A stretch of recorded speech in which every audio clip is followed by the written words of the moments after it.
ॐ सहना भवतु सहनौ भुनक्तु सह वीर्यं करवावहै तेजस्विनावधीतमस्तु मा विद्विषावहै।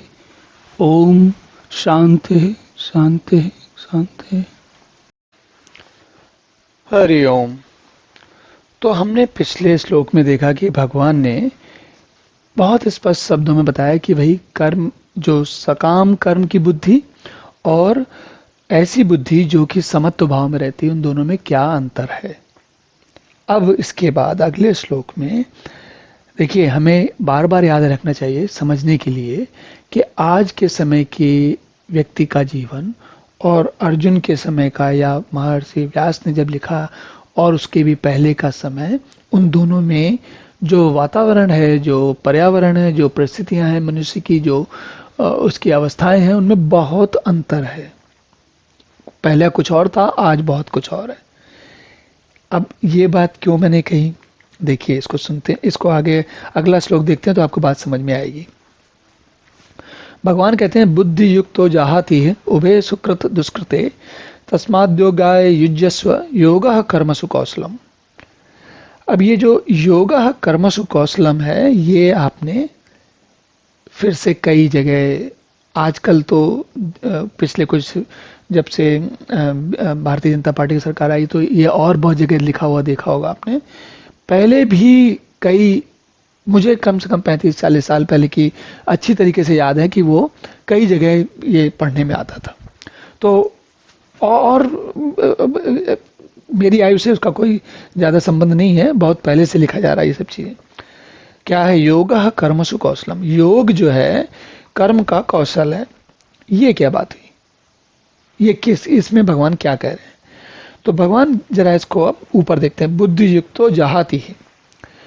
तो बुद्धि युक्तो जहाति का मतलब है जो बुद्धि से, बुद्धि की जो कर्म के साथ, कर्म फल के साथ जो जहाति का अर्थ होता है त्याग देना।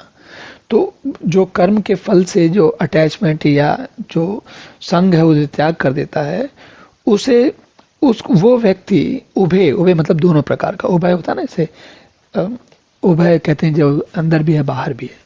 तो बुद्धि युक्तो जहाति उभय सुकृत दुष्कृते, सुकृत दुष्कृते, सुकृत मतलब अच्छा काम, दुष्कृत मतलब बुरा काम, पाप। तो एक पुण्य, सुकृत मतलब पुण्य, दूसरा पाप। तो भगवान क्या कह रहे हैं कि जो व्यक्ति बुद्धि, समत्व बुद्धि से जुड़ जाता है, समत्व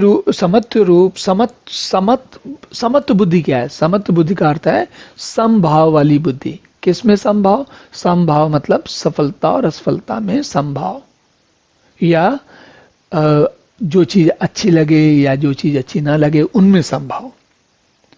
हम पिछले समय से कुछ उदाहरण हम उस व्यक्ति का ले रहे थे जो कि अभी अभी नौकरी ढूंढने के लिए तत्पर हुआ है, लेकिन अब जो है हम जीवन के और परिस्थितियों के बारे में सोचते हैं थोड़ा सा। तो नौकरी ढूंढना तो बहुत बड़ा काम है, बहुत बड़ी चिंता का बात है, लेकिन जीवन में छोटी छोटी चीजें भी होती हैं। एक उदाहरण समझिए, आप किसी कहीं किसी के कहीं मार्ग में रास्ते में जा रहे हो और कहीं पर कोई बहुत किसी कारण से कूड़ा पड़ा है या कोई कारण है, बहुत दुर्गंध आ रही है। अब ऐसी स्थिति में हमें क्या करना चाहिए, क्या विकल हो जाना चाहिए, एकदम विचलित हो जाना चाहिए, अरे पता नहीं कहाँ फंस गए, अब तो हमारी जिंदगी नर्क है वगैरह वगैरह, ऐसे सोचना चाहिए? नहीं, बल्कि हम सभी जानते हैं, मेरे कहने की कोई आवश्यकता नहीं, आप भी जानते हैं। और जब ऐसी स्थिति होती है तो हम क्या करते हैं, थोड़ी देर के लिए नाक बंद कर लेते हैं, थोड़ी देर के लिए उस दुर्गंध पर ध्यान देना बंद कर देते हैं, और जब तक उस जगह से दूर नहीं हट जाते हैं तब तक किसी तरीके से अपने आप को संभाल कर रखते हैं। फिर आगे जाने के बाद चैन की सांस लेते हैं, शांति, लंबी सांस लेते हैं, हाँ चलो अब ठीक हुआ। तो ये स्थिति हमने कैसे की, क्योंकि हमें मालूम है कि अभी थोड़ी देर के लिए समस्या आई है, समस्या बहुत थोड़ी देर के लिए आई और किसी प्रकार से हमें इससे निपटना है ना। लेकिन जब समस्या अगर ज्यादा देर तक चलेगी तब क्या करेंगे आप?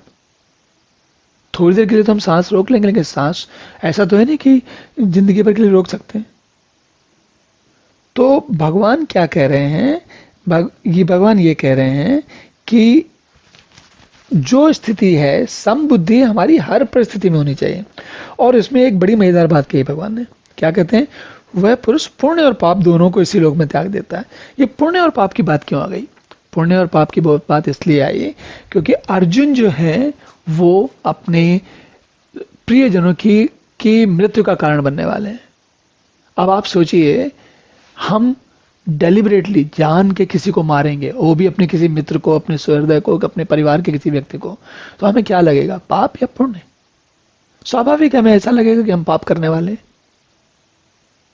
तो यहां इस श्लोक में मैं आपका ध्यान और लोगों के लिए लाना चाहूंगा कि पाप और पुण्य में जब आप समभाव से काम करते हो तो बुद्धि या आप स्वयं जो है पाप और पुण्य से दूर हो जाते हो। कैसे दूर हो जाते हो? देखिए, यहां पर कनेक्शन ध्यान रखिए इस बात का। क्या कनेक्शन है कि अगर आप कहें कि अच्छा मैं तो जाके जानबूझ के किसी की हत्या कर दूंगा, किसी का सारा सामान लूट लूंगा वगैरह इत्यादि ऐसे काम, गलत काम करूंगा, आपराधिक काम करूंगा, और मैं कहूंगा मैं समत्व बुद्धि वाला हूं।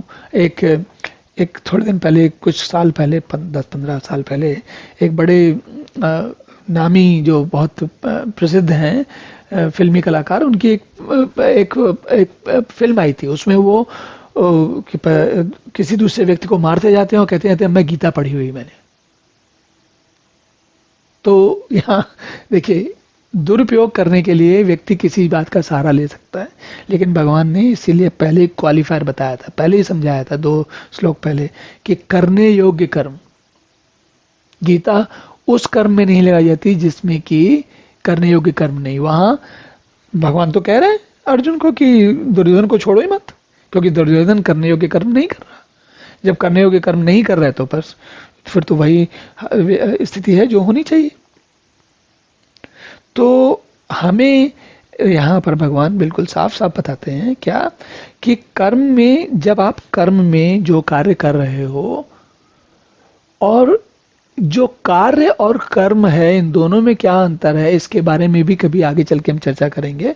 लेकिन अभी के लिए ये समझना बहुत आवश्यक है कि कर्मों में कुशलता एक ही तरीके से आ सकती, काम आप अच्छा तभी कर सकते हो जबकि आप समभाव रखो। किसमें? कार्य करते वक्त अगर आप फल की चिंता कर रहे हो, नौकरी ढूंढते वक्त अगर आप इस बात की चिंता कर रहे हो कि मुझे नौकरी कैसे मिलेगी, कहाँ मिलेगी, क्या होगा, तो लगभग सभी को इस बात का अनुभव होता है कि चिंता करने से नौकरी अच्छी नहीं मिल जाती।